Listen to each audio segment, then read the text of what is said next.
Nimeona niwajulishe waandishi wa habari na ndugu zetu wa Kigoma kwamba tutakuwa na operation maalum kwa ajili ya kutafuta wahalifu mbalimbali. Kwa hiyo wakiona vyombo vyetu vya ulinzi na usalama vinapita maeneo mbalimbali wasishangae. Jambo kubwa wawape ushirikiano, kwa sababu kwanza ziwa letu bado halijakaa vizuri. Kwa hiyo majeshi yetu yatafanya operation kubwa ziwa Tanganyika na maeneo mbalimbali, lakini pia tutapita maeneo mbalimbali kwenye misitu yetu kuona kwamba wale ambao wamekuwa siku zote wanakata misitu yetu isivyo halali, kuhakikisha kwamba sheria inachukua mkondo wake. Kwa hiyo kimsingi tutakuwa na operation kubwa takriban siku 7 mpaka 10. Kwa hiyo kikubwa ni kwamba watupe ushirikiano. Tuna shida sana, ndugu waandishi wa habari, ya uhamiaji haramu. Tukicheza nchi yetu hii, mwisho wa siku itakuwa nchi shamba la bibi.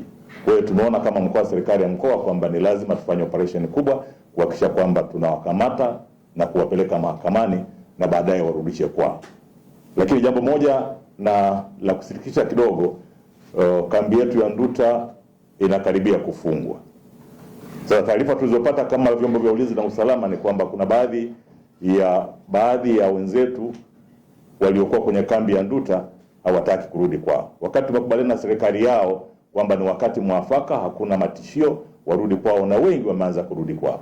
Sasa wengine wamechukua nafasi hiyo, wameanza kutoroka kwenye kambi yao na kuanza kuingia maeneo mbalimbali ya wananchi wetu wa Kigoma. Kwa hiyo wananchi wa Kigoma tusaidie sana kwenye hilo, kuhakikisha kwamba kama unamuona mtu ambaye unajua kabisa sio Mtanzania, unajua kabisa huyu ni mkimbizi, unajua kabisa huyu ni mtu ambaye ameingia kwenye nchi hii bila kufuata utaratibu, msaidie vyombo vyetu ambavyo vitakuwa vinafanya operations.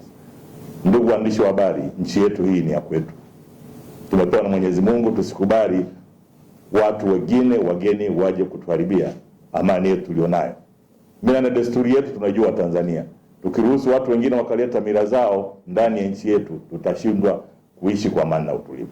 Kwa hiyo niwaombe sana hilo, wananchi wetu wa Kigoma tusaidie kutoa taarifa, vyombo vyetu vya ulinzi na usalama vinapopita wawape taarifa tuweze kuwashughulikia kwa mujibu wa sheria. Hiyo operation inafanyika kwa sababu hii inafanyika ni maeneo yote, kama nilivyosema, kwenye misitu yetu, kwenye mabarabara yetu, itaingia maeneo yote kwa kweli.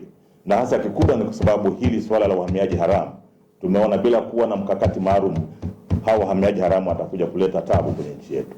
Kwa sababu ukienda Dar es Salaam ni tatizo, ukienda wapi ni tatizo, lakini wanatokea wapi? Taarifa tulizonazo wengi wanatokea kwenye mpaka wetu wa Kigoma. Kwa hiyo lazima tuchukue hatua.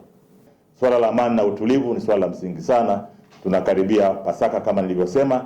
Kwa hiyo ndugu zangu, viongozi wa dini, kamati yetu ya amani, tusaidiane kuhakikisha kwamba amani na kuwepo wakati wote wa Pasaka na wakati wote katika maisha yetu ya kila siku.